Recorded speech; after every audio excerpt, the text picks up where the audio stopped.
오늘은 주신 말씀 마태복음 13장 54절 말씀을 갖고 도둑 맞은 능력이라는 제목으로 하나님의 말씀을 전하도록 하겠습니다.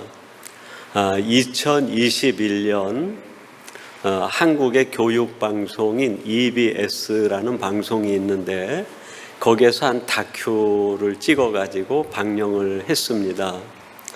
내용은 호주에 크리스마스 섬이라고 하는 섬이 있는데 그 섬인 육지에 살고 있는 붉은 개, 홍게들의 생태를 갖다가 쭉 찍어가지고 영상으로 만들어 보급한 영상물입니다. 원래 이 붉은 개는 바다에서 태어나서 바다에서 살아야 되는데 태어나기는 바다에서 태어납니다.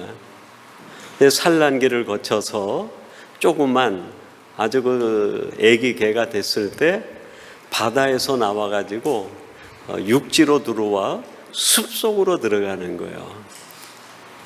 태어나기는 바다에서 태어났지만 평생을 숲에서 살다가 숲에서 죽습니다. 그리고 암컷은 해마다 산란기가 되는 10월 말에서 12월 초까지 그 숲에서 나와가지고 바다로 가요. 바다에 가서 산란을 하고 또 나와가지고 육지로 나오는데 거기에서 한 가지 아이러니한 일이 생깁니다. 개가 산란을 하기 위해서 바다에 들어갔다가 수영하는 법을 잃어버려가지고 바다에서 익사를 하는 거예요. 너무 신기하지 않습니까? 해마다 이렇게 산란철이 되면 이 붉은 개가 육지에서 바다로, 바다에서 육지로 이동하는데 많게는 1억 마리, 그리고 적게는 약 7천만 마리 정도가 이동을 한다고 합니다. 근데 바다에서 익사하는 개들이 1,000만 마리가 넘는다고 그래요. 그 내용을 전체 보면서 그 산란철이 되면 크리스마스 섬에서부터 바다까지 전 해안을 그냥 붉게 물들이듯이 내려가는 그 홍게들의 모습이 정말 장관이기도 하고 정말 이렇게 기소 본능이 있구나 그런 느낌이 들어서 가슴이 울렁거리기도 했어요. 근데 그 개가 바다에서 수영하는 법을 잃어버리고 익사한다는 이야기를 들었을 때 제 마음에 한 가지 이런 충격 비슷한 도전이 왔어요. 바다 생물로 태어난 개가 바다에 적응하지 못하고 육지에 살다가 바다에서 살아갈 수 있는 능력을 다 잃어버린 그 개의 모습이 참담하고 안타깝다 하는 생각에 오늘 현대 크리스찬들도 혹시 이러한 모습이 있는 게 아닌가. 하나님은 우리들을 세상에 적응하며 살아가도록 만드신 게 아니라 하나님의 사람으로서 세상에서 하나님의 능력을 드러내는 사람으로 우리를 지으셨음에도 불구하고 세상에 적응하고 세상에서 살다가 하나님이 주신 그 능력을 잃어버리고 살아가고 있는 것은 아닌가. 여러분들은 어떻습니까? 여러분이 지금 살아가는 삶을 통해 하나님의 능력이 그대로 드러난다 생각하십니까? 아니면 세상 살아가는 방법은 내가 어느 정도 알겠는데 하나님의 자녀로 살아가는 모습은 아직도 자신이 없다 그렇게 느껴지고 있지는 않습니까? 이 호주 크리스마스 섬에 있는 홍게가 바다 생물로서 바다에서 살아갈 수 있는 능력을 잃어버리고 육지 생물이 되어 살아갈 때 한 생을 살아갈 수는 있죠.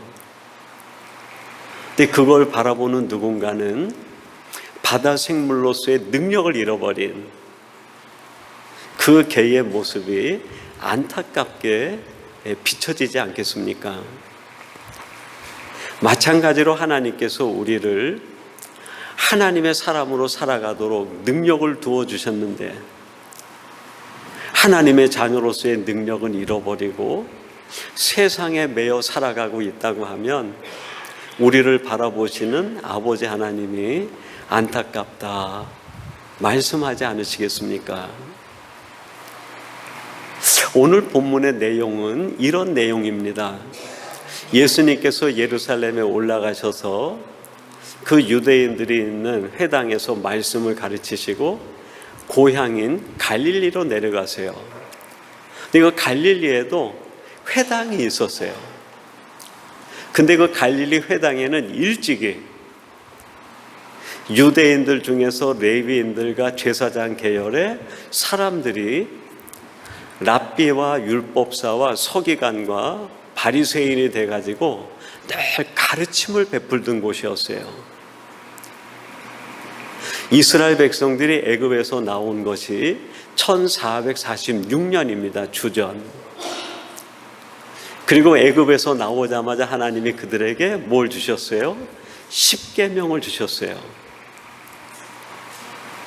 그리고 신명기 6장에 보면 하나님이 그들에게 당부하십니다. 너희들은 이것을 너희의 미간과 문설주와 너희가 있는 모든 출입문과 손목에 매어 이거를 늘 가르치고 이거를 늘 외우고 알려주어라. 하나님의 말씀을 가르치라고 당부를 하신 거예요. 그래서 이스라엘 백성들은 하나님의 가르침에 따라 그때부터 자손들에게 대대손손이 하나님의 말씀을 가르치는 것을 습관적으로 가르치게 됩니다. 출애굽이 1446년이니까 예수님이 오신 것이 기원으로 계산하면 또 예수님이 활동하신 게 30살 정도부터 공생애를 시작하셨으니까 무려 1500년 가까이 이스라엘 백성들은 가르침을 배운 사람들이에요. 그 가르침의 장소가 회당이었던 거예요. 회당. 그 가르침의 장소에 주님이 들어가셔서 주님도 그들에게 똑같이 말씀을 가르쳤어요. 놀라운 반전이 일어나요. 1500년 동안 그곳에서 먼저 백성들을 가르쳤던 바리새인들과 율법가들과 서기관들의 가르침을 통해서는 능력이 나타나지 않은 거예요. 더 심각하게 어떤 일이 생겼습니까? 예수님이 오셨을 때 그들이 가르치면 가르칠수록 이스라엘 백성들은 전부터 갈등이 심화가 됐어요. 더 다툼이 일어나고 더 분열이 생기고 그리고 그들의 가르침 속에는 가시가 들어가 있어요. 비난과 정죄가 일어나는 거예요.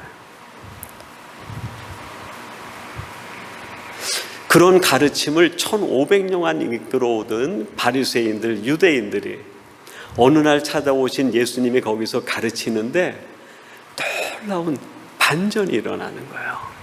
예수님의 가르침을 받는 사람에게 회개가 일어납니다. 어찌할꼬 자기를 회개하는 거예요. 그리고 자기를 직시하는 일이 생기고 변화가 일어나는 거예요. 변화가.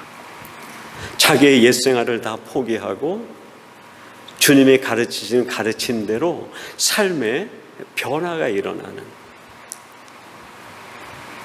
주님이 가르치시는 가르침 속에 용서가 들어가 있는 거예요. 용서가. 그동안 마음의 미움과 분노로 용납하지 못하고 용서하지 못했던 사람들이 서로 용서하고 화해하는 일이 일어나는 거예요. 사랑이 꽃피우는 거예요. 마음에 병들고 신원이 약했던 사람들에게 치유가 일어나기 시작합니다. 삶이 치유되고 생각이 치유가 되고 마음이 치유가 일어나는 거야. 자연이 뭐가 뒤따르겠습니까? 부흥과 성장이 뒤따르는 거예요. 그걸 지켜본 1500년 동안 회당에서 가르치던 바리새인들과 서기관에게는 충격 아니겠습니까? 우리가 가르칠 때 사람들이 갈등하고 분열과 다툼과 오히려 더 부정적 반응이 보였는데 도대체 이 사람은 누구길래 이 사람의 가르침을 통해선 우리도 깜짝 놀랄 만한 이런 능력이 일어나는가? 장소가 달랐던 것도 아니에요. 똑같은 갈릴리 회당. 시설이 바뀐 것도 아닙니다. 허름한 회당의 그 똑같은 장소. 사람이 바뀐 것도 아니에요. 모여드는 회당의 사람이 똑같은 사람이었어요. 근데 지금까지 유대인들 통해 가르침을 받을 땐 변화가 일어나지 않는데요. 주님의 가르침 속에 이 바리새인들마저 충격을 받을 만큼의 변화가 일어난 거예요. 이게 얼마나 그들에게 충격적이었는지 그거를 기록으로 남깁니다. 그게 오늘 본문 말씀이에요. 이렇게 기록으로 남겼어요. 고향으로 돌아가서 그들의 회당에서 가르치시니 그들이 놀라 이르되 이 사람의 이 지혜와 이런 능력이 어디서 났느냐? 어디서 났느냐? 똑같은 장소, 똑같은 상황, 똑같은 사람들. 근데 뭔가 변화를 일으키는 능력이 있었고 뭔가는 사람의 마음을 파괴시키는 반대적 현상이 일어난 거예요. 여러분, 이게 어찌 본문에 나오는 갈릴리 그곳만의 상황이겠습니까? 저는 이게 우리가 살고 있는 이 위니펙에도 똑같은 상황으로 적용되지 않을까 그런 생각이 들어요. 이 위니펙에 변화가 일어날 수 있어요. 위니펙이 온갖 축복으로 충만해질 수 있어요. 이곳에 하나님의 기적 같은 사건들이 날마다 일어나는 걸 볼 수 있어요. 그게 어떻게 가능할까요?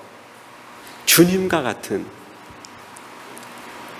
주님께서 오늘 본문 갈릴리에서 행하셨던 도대체 거기에 어떤 것이 있었는지 그걸 알기만 하면 우리가 살아가는 삶의 여건, 이 삶의 현주소에도 똑같은 일, 똑같은 역사가 재현되지 않겠습니까? 왜 우리가 사는 세상에서, 내가 있는 삶의 현주소에서 이런 능력이 일어나지 않을까요? 왜 똑같은 회당이었는데 1500년 동안이나 말씀을 가르치던 바리새인들과 율법사와 서기관들을 통해서는 아무런 변화가 일어나지 않았을까요? 그들이 혹시 그 능력을 도둑맞은 건 아닐까요? 여러분, 한번 오늘 본문을 통해서 생각해 보려고 합니다. 그러면 도대체 예수님께서는 어떤 능력이 있으셨길래 그렇게 예수님의 가르침을 통하여는 놀라운 역사, 기적 같은 일들이 일어났을까? 나도 그 주님께서 그때 가지셨던 그 능력을 내가 가질 수만 있다고 하면 내가 있는 삶의 현장에도 이런 똑같은 파문을 일으킬 수 있는 그 한 사람이 되지 않을까? 그런 관점에서 주님께서 그날 어떤 능력이 있으셨는지 한번 생각해 보려고 합니다. 많은 걸 얘기할 수 있지만 두 가지를 생각해 보려고 해요. 첫째로는 말씀의 능력이었어요. 말씀의 능력. 여러분, 오늘 본문 말씀 상반절에 이렇게 말씀합니다. 고향으로 돌아가서 그들의 회당에서 가르치시니, 예수님께서 그 회당에 들어가서 가르치셨다는 게, 가르치셨다. 아까 제가 서두에도 말씀드린 것처럼 예수님만 회당에서 가르치신 것이 아니라 이미 그 회당에선 출애굽 이후에 이스라엘 백성들이 하나님 앞에 십계명을 받은 그 이후에 예수님이 오실 때까지 1500년 동안 가르쳤어요. 가르치는 거는 똑같았어요. 근데 바리새인들과 서기관과 율법사들이 가르치는 가르침과 예수님이 가르치는 가르침에 차이가 있었어요. 무슨 차이였을까요? 말씀의 순수성에 대한 차이입니다. 유대인들은 가르치긴 가르치는데 하나님의 말씀에다가 1500년 동안이나 계속 자신들의 생각을 덧붙인 거예요. 하나님께서 십계명을 주셨는데 십계명에다가 613가지의 율법 조항들을 덧붙여가지고 그들은 그거를 자신들의 전통이다 그렇게 얘기를 했어요.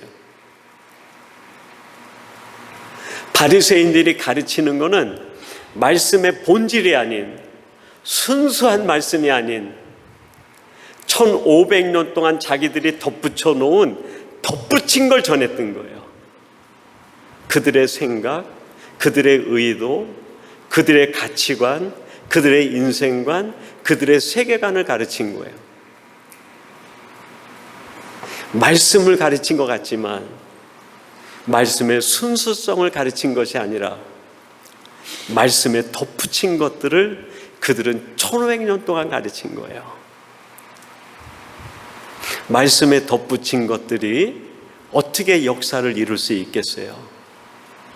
말씀에 덧붙여진 내 생각이 어떻게 사람을 변화시킵니까? 말씀에 덧붙인 내 인생관이 어떻게 사람을 행복하게 합니까? 여러분, 이기성이라는 사람이 아무리 고상한 인생관을 가지고 있어도 제 인생관은 여러분을 행복하게 하지 못해요. 오직 하나님의 말씀만이 여러분을 진정으로 행복하게 만드는 거죠.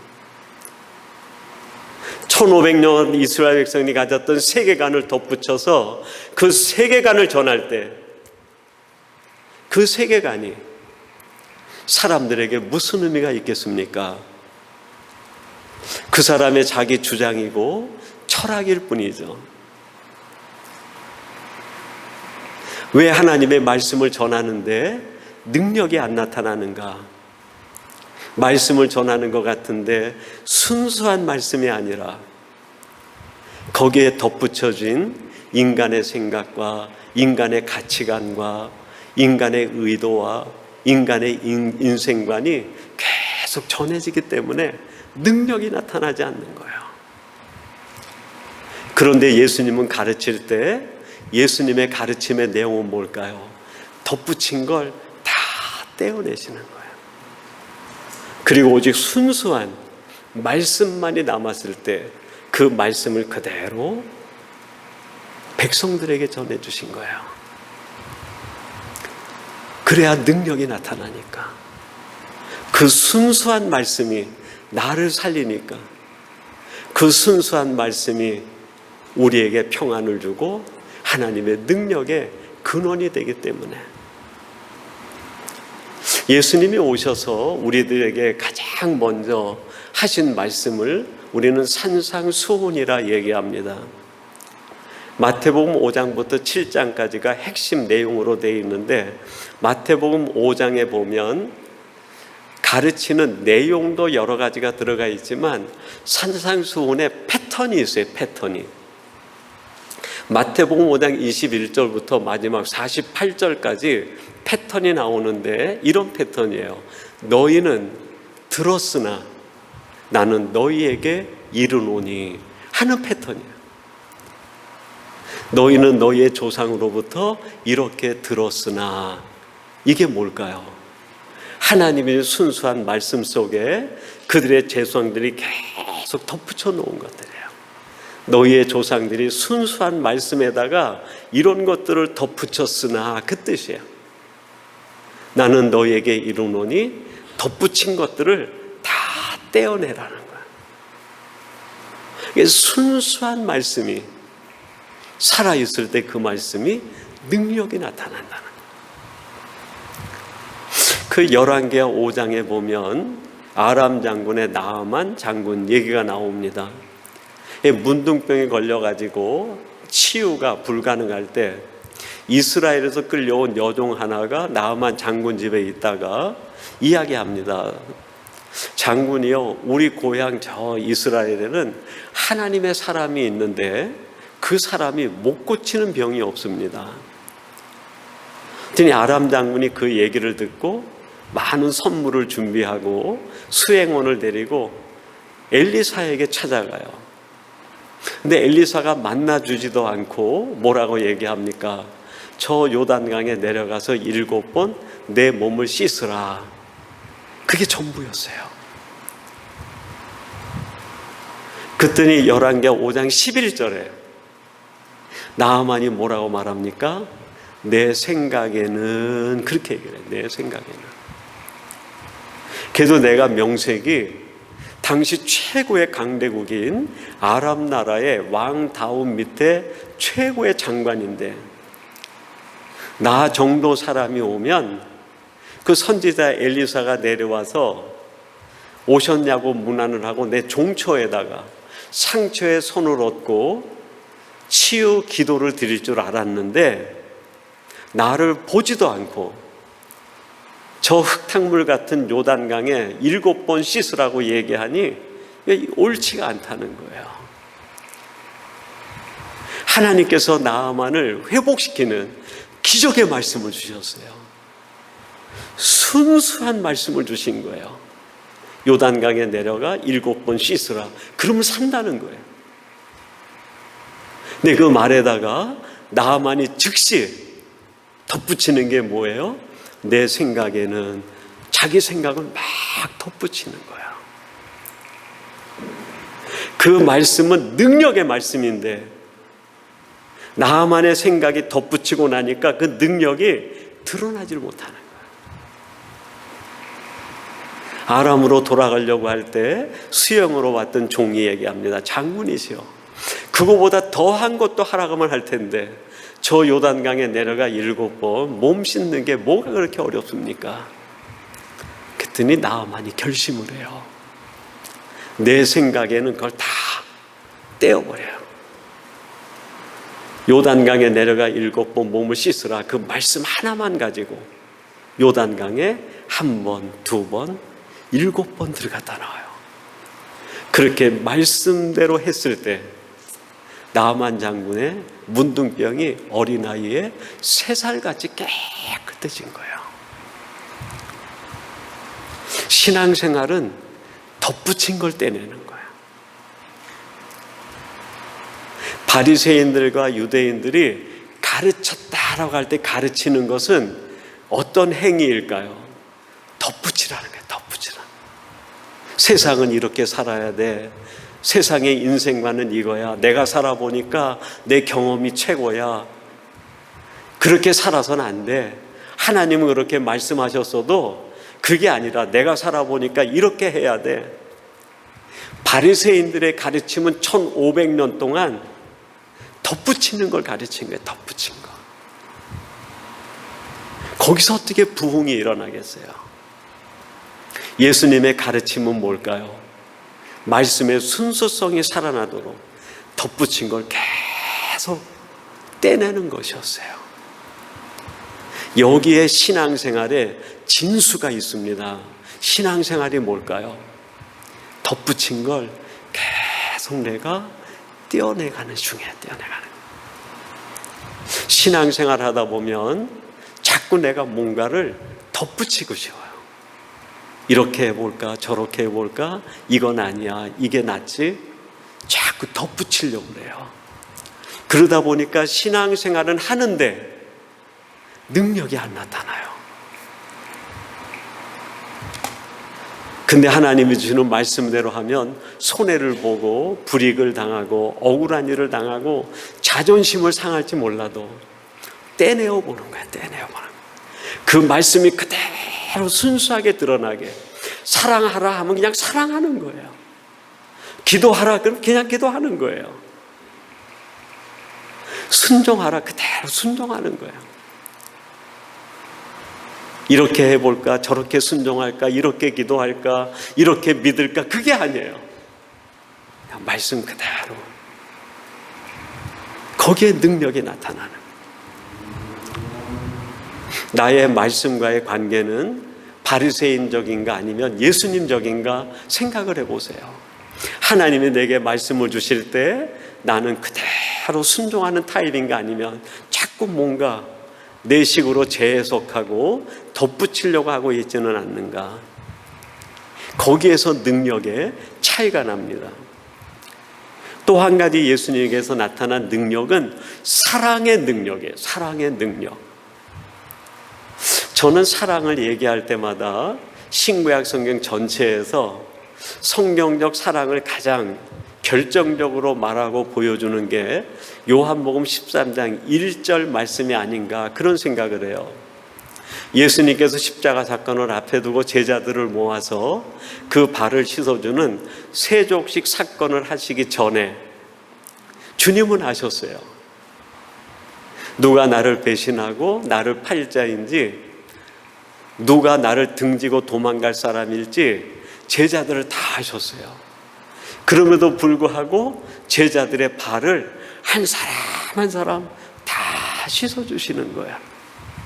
이 씻어주시는 것에 대한 설명 1절에 나와 있는데 그게 뭡니까? 자기 사람들을 사랑하시되 어떻게 사랑하신다고요?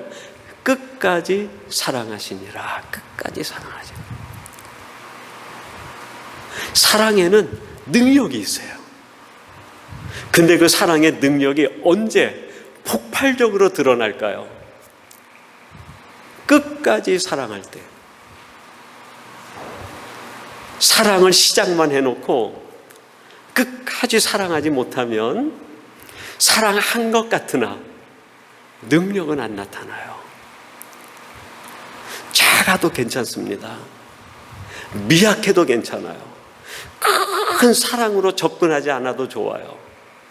작은 사랑일지라도 끝까지 그 사랑을 밀고 나갈 때 그 사랑 속에서 능력이 나타나는 거예요. 하나님의 사람으로서 내가 사랑의 능력이 나야 나타날 텐데 왜 능력이 나타나지 않는가? 이유는 단순합니다. 시작은 했는데, 거창하게 출발은 했는데 끝까지가 없는 거예요. 끝까지가. 끝까지 사랑하려면 한 가지 변화가 일어나야 돼요. 어떤 변화가 필요할까요? 내가 사랑할 그 대상을 그대로 인정해주는 인정이 있어야 돼. 인정. 그 사람을 내가 인정하지 못하면 끝까지 사랑하지 못합니다. 사랑하다가 포기하게 돼요. 포기하게 돼요. 지난 6월 14일에 우리 베데스다 교회가 우리 교회 주변의 화단과 또 주변 길들 그리고 주차장 전체 교회 정리하고 청소하는 거를 우리 교회에다가 이제 함께 일할 사람 도와달라고 요청을 했어요. 그래서 저희 장년부에 한 대여섯 명 정도 하고 청년들이 한 10명 가까이 와서 함께 일을 나누어서 일을 했습니다. 저도 와서 이제 함께 작업에 참여했는데 베데스다 교회 이제 전체 책임을 맡은 브루스라는 분이 저하고 청년 2명에게 3명 이제 모인 자리에서 우리가 해야 될 일이 뭡니까? 그랬더니 저희에게는 이 주차장을 전부 쓸으라는 거예요. 처음에는 주차장 거기 뭐가 어지러운 게 있나? 그래가지고 이제 이 긴데 솔이 아주 억세게 달린 솔 이제 있는 대걸레가 몇 개 있어서 그걸 가지고 그 주차장에서 이렇게 쓸다 보니까 쓸 게 없는 게 쓸을 게. 뭐 지저분한 휴지나 뭐 담배꽁초나 뭐 낙엽이나 이런 게 있어야 될 텐데 그게 없고 그냥 바닥에 조그만 모래 알갱이들이 또 조그만 돌 부서진 게 조금씩 이렇게 돌아다니는 거예요. 근데 그 차에도 해를 끼치지 않을 것 같고, 그게 있어도 깨끗한 거예요, 주차장이.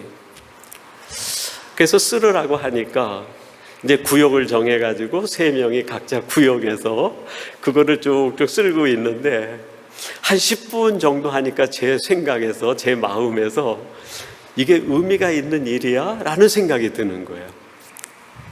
도대체 이걸 왜 하라고 시킨 거야? 사람이 많아가지고 할 게 없어서 이걸 혹시 하라고 한 게 아니야? 별 생각이 다 드는 거예요. 그러면서 그 차가 더 이상 못 가게 이렇게 돌로 막아놓은 거기에는 조금씩 흙이 쌓여 있는 거예요. 그래서 흙들을 이렇게 긁어 모아서 담아가지고 쓰레기통에 이제 담아가면서 한 20분 정도 하고 났는데 도저히 속에서 못 하겠더라고요. 의미가 없어서 도저히 못 하겠어요. 이걸 왜 하고 있는지 내가 이해가 되지 않는 거예요. 그런 마음으로 너무 불편해 있다가 갑자기 내 생각 속에 생각 하나가 바뀐 거예요. 그게 뭐냐면, 나는 의미 없다 생각했는데 이 일을 시킨 그 사람은 이게 의미 있다 생각하고 나에게 일을 시켰다. 생각이 바뀐 거예요. 주차장을 쓰는 일이 나는 의미 없는데 그 일을 시킨 그분은 이게 너무나 의미가 있는 일인 거예요. 그걸 아는 순간에 그분이 의미가 있다 생각하니까, 그래, 의미 있는 걸로 내가 받아줘야지 하니까 마음이 편해지는 거예요. 그리고 그 마당을 쓰는 게 아까 했던 자세와 달리 조금 더 열심히, 더 깨끗이 할 수 있는 마음이 생기는 거예요. 그 청소를 다 끝내고 그날 집에 돌아가서 제 마음속에 하루를 돌아보면서 이런 묵상이 들었어요. 사랑한다는 게 이런 것이 아닐까. 내가 볼 때는 의미가 없는 건데 그 사람이 볼 땐 의미가 있다라고 하는 것을, 그래, 이거는 의미가 있는 거야 라고 받아주는 게 사랑이 아닌가. 제가 여러분에게도 정말 한 말씀 드렸는데, 제가 우리 집사람하고 가끔 싸울까요? 안 싸울까요? 가끔 말다툼을 하고 서로 생각이 안 맞아가지고 삐질 때도 있고 그래요. 내가 그 마당을 쓰고 난 뒤에 깨달은 게 있는데 그거였어요. 집사람과 내가 조그만 다툼이 일어날 때 다툼의 이유가 뭔가, 집사람은 의미가 있다라고 생각하는데 나는 이게 무슨 의미가 있어 라는 것 때문에 다툼이 생기는 거예요. 그래서 그 다음에 내가 마음을 고쳤어요. 집사람이 무엇이든지 의미가 있다 그러면 의미가 있는 거야. 그거를 내가 볼 때는 의미가 없어도 의미가 있는 거예요. 그걸 내가 고백은 하지 않았는데 그렇게 바꾸고 나니까 그 다음부터 집사람의 얼굴이 바뀌더라고요. 저를 대하는 얼굴이 바뀌고 반찬이 바뀌고. 사랑한다는 게 그게 아닐까. 주님께서는 사랑하는데 끝까지 사랑하신 거예요. 그 제자들이 어떻게 행동을 하든 그 제자들을 다 의미 있게 받아들이신 거예요. 전부를. 그래서 주님 앞엔 모두가 다 의미 있는 사람으로 포용이 된 거예요. 다 의미 있는 사람. 반대로 여러분, 바리새인들은 어땠을까요? 자신들이 의미가 있는 거예요. 내가 가진 생각이 가장 고상한 의미고, 이 생각에 동조하지 않는 사람들은 다 의미가 없는 존재예요. 그러니까 바리새인들 앞에서는 아무도 포용되지 않는 거예요. 주님께서는 우리에게 고유한 능력을 많이 담아두셨는데 오늘은 말씀을 통해서 두 가지 능력만 생각을 했어요. 말씀의 능력이에요. 내게도 우리에게도 말씀의 능력이 그대로 드러날 수 있어요. 어떻게 하면 그럴까요? 말씀을 순수하게 만드는 거예요. 가장 순수하게. 더 이상 덧붙이지 마세요. 내 생각에는 덧붙이지 마세요. 내 생각이 능력을 행하는 게 아니라 말씀이 능력을 행하는, 사랑의 능력이 있어요. 나만 의미가 있는 게 아니에요. 내가 더 의미 있다 생각하면 사랑은 죽습니다. 상대방이 더 의미 있다라고 생각할 때 사랑이 꽃피우기 시작하는, 거기서 능력이 나타나는. 오늘 예배하는 저와 여러분들이 이 능력을 빼앗기지 않는 하나님의 사람들이 되시기를 주님의 이름으로 축원합니다. 우리 같이 기도하겠습니다. 하나님 아버지 감사합니다. 오늘 주시는 말씀을 통하여 예수님이 보여주신 그 능력 우리가 빼앗기지 않게 하시고, 우리가 살아가는 삶의 현장에서도 이 능력 드러내며 살아가도록 역사해 주시옵소서. 예수님의 이름으로 기도하옵나이다. 아멘.